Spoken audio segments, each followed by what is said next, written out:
Assalamualaikum warahmatullahi wabarakatuh. Selamat pagi anak-anak. Hari ini kita akan melanjutkan materi bahasa Indonesia, yaitu masih dalam KD yang sama 3.3 dan 4.3, yaitu tentang wawancara.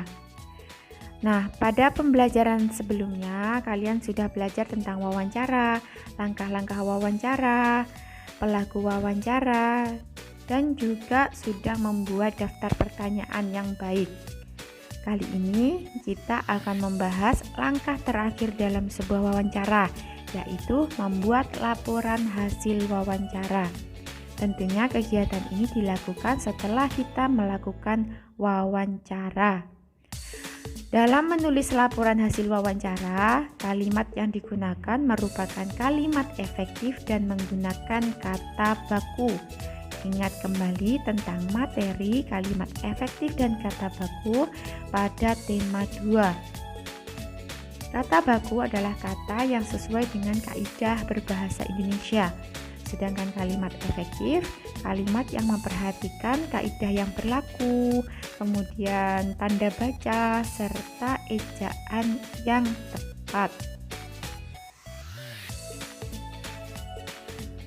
Format laporan hasil wawancara: 1.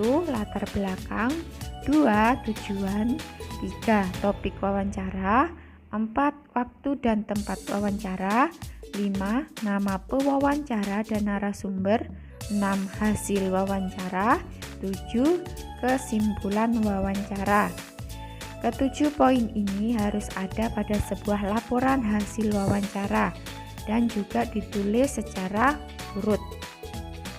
Lalu, apa saja isi dari latar belakang, tujuan, sampai kesimpulan wawancara?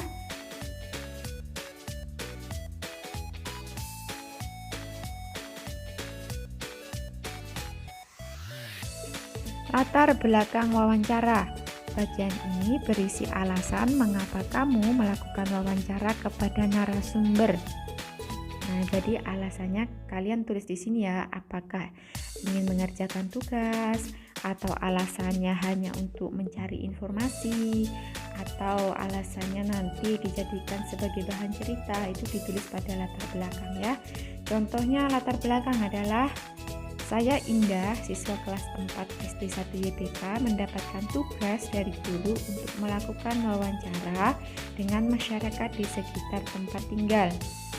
Wawancara yang dilakukan berkaitan tentang hewan peliharaan di rumah.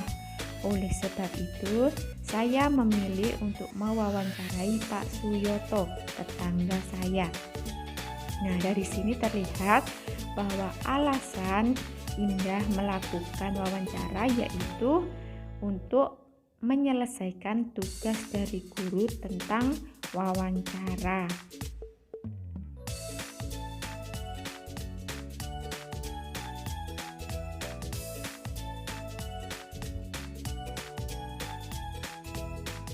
Yang kedua adalah tujuan wawancara. Bagian ini berisi tujuan atau maksud mewawancarai narasumber. Contohnya, tujuan dari kegiatan ini adalah untuk mengetahui informasi lebih lanjut tentang hewan peliharaan, mulai dari cara merawatnya, membersihkan kandang, pemberian makan, dan lain-lain.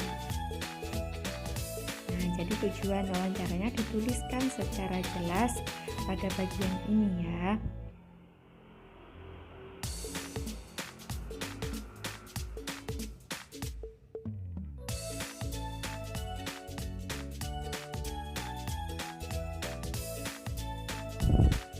Yang ketiga adalah topik wawancara.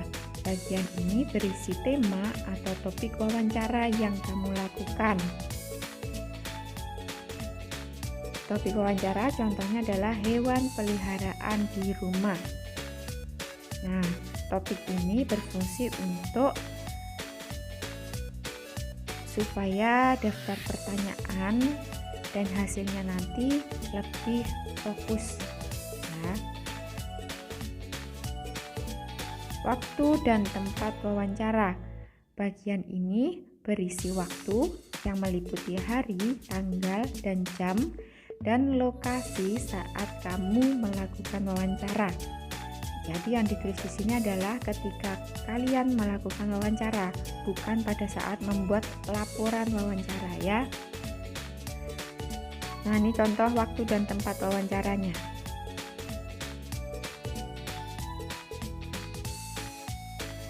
Selanjutnya, nama pewawancara dan narasumber.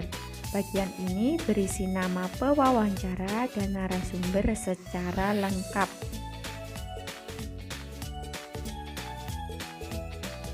Ini contoh penulisan nama pewawancara dan narasumber.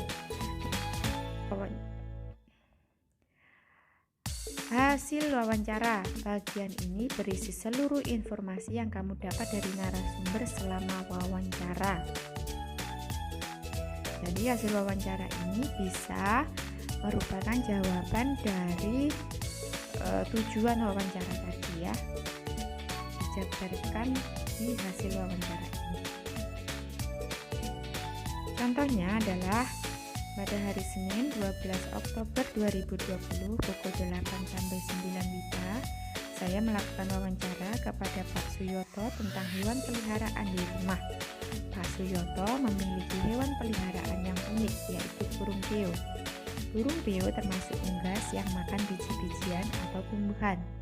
Setiap 3 kali sehari, Pak Suyoto memberi makan burung beo peliharaannya dengan biji-bijian atau buah-buahan seperti pepaya. Pak Suyoto juga menjelaskan bahwa setiap hari beliau membersihkan kandang burung beo agar selalu bersih dan terhindar dari penyakit. Terakhir adalah kesimpulan wawancara.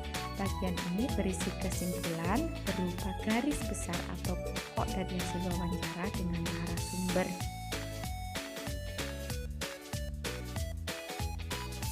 Contoh dari kesimpulan yaitu burung beo merupakan salah satu hewan peliharaan. Nah, ini adalah laporan hasil wawancara. Kalau dituliskan dalam sebuah lembar kertas dan ditulis secara urut mulai dari latar belakang sampai kesimpulan, itu seperti ini ya. Biasanya ditulis dengan huruf atau angka Romawi. Jadi meliputi latar belakang, tujuan, topik, sampai kesimpulan. Terima kasih sudah mengikuti pembelajaran hari ini. Semoga bermanfaat dan nanti kalian bisa berlatih untuk membuat laporan hasil wawancaranya ya. Wassalamualaikum warahmatullahi wabarakatuh.